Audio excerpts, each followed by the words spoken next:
Here's Friday, the 31st of January's workout, letting the guys go a little bit. There's Travis with 130. Basically, want to see where everybody is. We're going well over 90% here today. I think that was 15 with Mike. And it's Becca. 65 with Becca right there. Caleb's got, I think that's 115. Might be more. Yeah, there's Morgan in a turban with 70. Tom, don't think that's 140 there. It's pretty easy. Travis, nice lift there. I think we'll be looking at that one again maybe. And there is Sean, who's continuing to improve with that motion, blue. And Mike with 120, real easy, real nice. Becca, 75, a little forward, looking down, shouldn't look down, Becca. Yeah, and here's Trevor with 140, a little slow on the turnaround, a little tough to get up too. Because of that, he was a little late getting to it, although his position was pretty good. Okay, here's Sean with 133. Not bad, not bad. He's getting that motion down better. Here's Caleb with 135. Pretty easy overhead. Pretty easy overhead. Yeah, he liked that. 30, 75 with Morgan.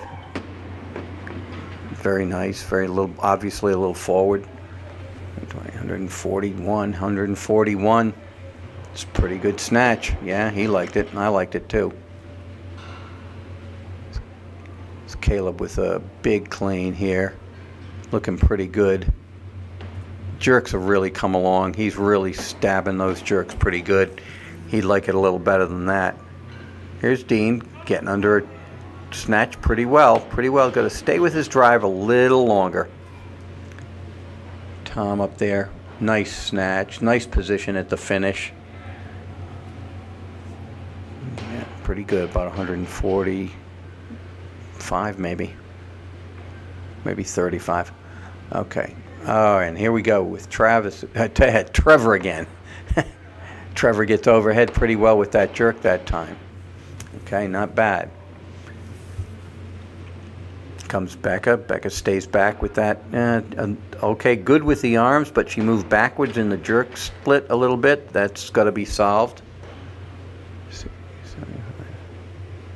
This is 85, I believe, here.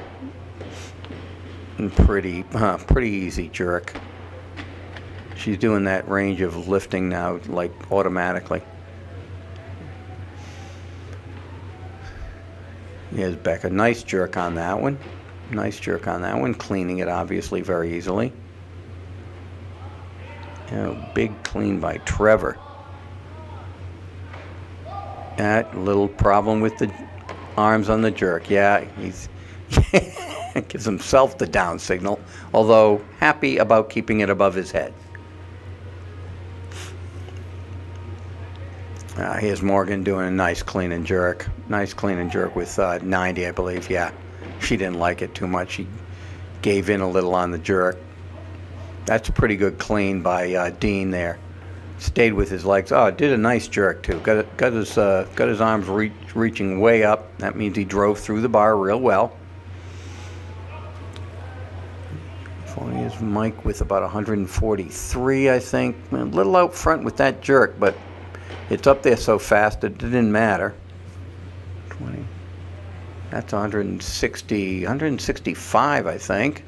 Sean just pops the jerk. Doesn't matter to him. He'll do about 210 in the jerks off the rack. Tom with 60. Yeah, he's getting better at that dip and drive, keeping his body straight. And then he reaches up real fast. Come on, get out of there, Mike. Yeah. And that's pretty good. I think that's 50 for Mike. Jerk was a little better. Yeah, the clean was a little problematic, but the jerk was better. Tom with 75. That's what that looks like. And again with the nice dip and drive, and he plants that jerk pretty well. That's not bad. Here's Sean getting turned over a little at the bottom there. 270, that's 170 I believe, though. And obviously he just kills the jerk every time he gets it on his shoulders. Here's Travis with a real nice clean. Real nice clean. And up and over pretty easily. Pretty easily. And that's about it for that session. We're finding out where we are at this stage. They've just come off a phase of the workouts that had a lot of work, and we're looking pretty good.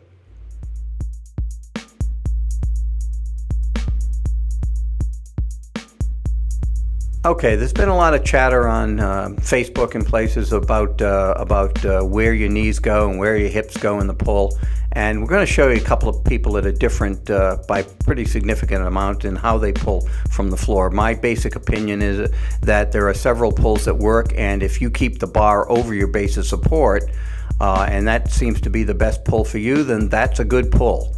We're going to show you Morgan King here pulling a snatch, and we're going to put our little dots on the end of it and show you how she moves and talk about it as she goes through it. Okay, here's Morgan at her set position. Arms are descending straight to the bar, shoulders are vertically over the bar.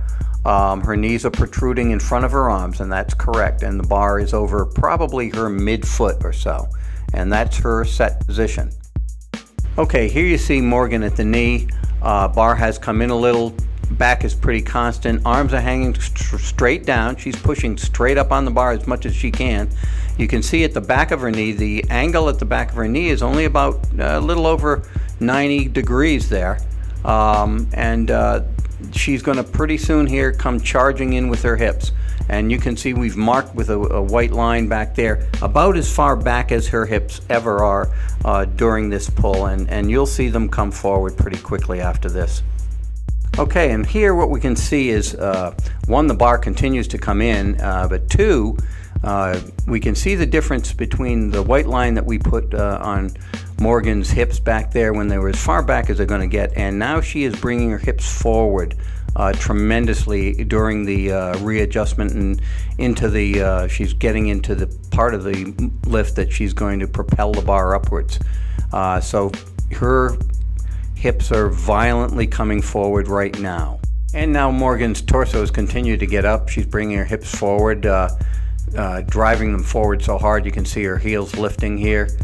She's going to continue to drive her torso back, and you can see how far forward the hips have come from that rearward boundary.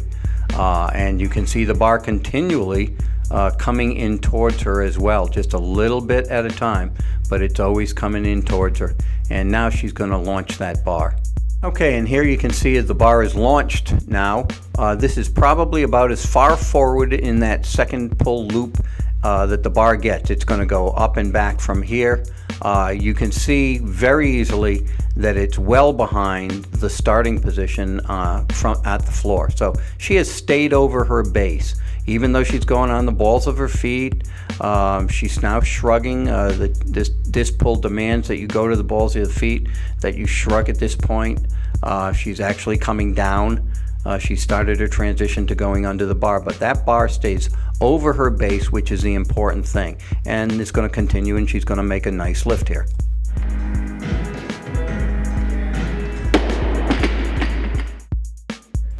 Okay, now here's Caleb. Also a really good lifter, and he's got a classic setup, and he pulls in the classic S-pull way with a little sweeping motion too. This is a setup, shoulders over the bar just like Morgan's, knees protruding in front of the arms just like Morgan's. Bar will probably be over the base of his toes at this point rather than the midfoot. But that's your start. His hips are very low. They set very low when he gets in his start position. And then we'll see what happens here when he gets the bar to the knee. Okay, here's Caleb at the knee. You can see that the bar has obviously come in, and we're going to mark the boundary of the rearward movement of his hips also.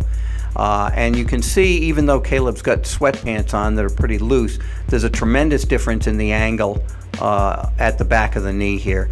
If you'll remember, Morgan's was just over 90. Caleb's looks to be about 120 degrees there. That's the big difference in these two types of pulls, where the bar gets inward and how quickly it gets inward towards the lifter. Here's Caleb into the power position now. Bar is right at his hips here, and his hips have not come forward that far. They're still pretty much obviously over the rear of his foot.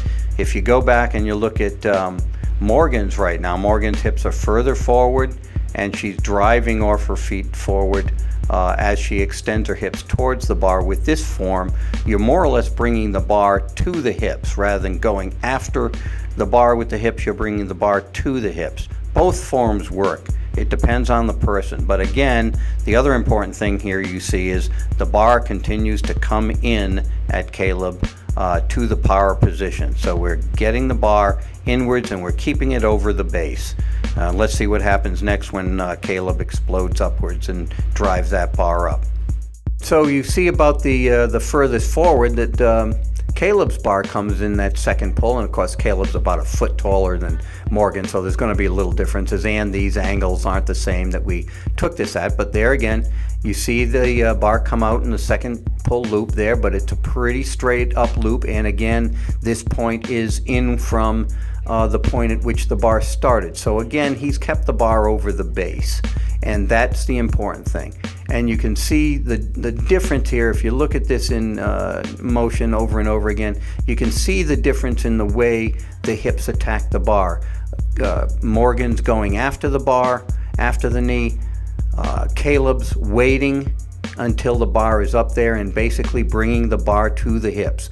Again, S-pull, classic S-pull, Chinese type pull, they both work because the people keep them over the base, and they finish nicely.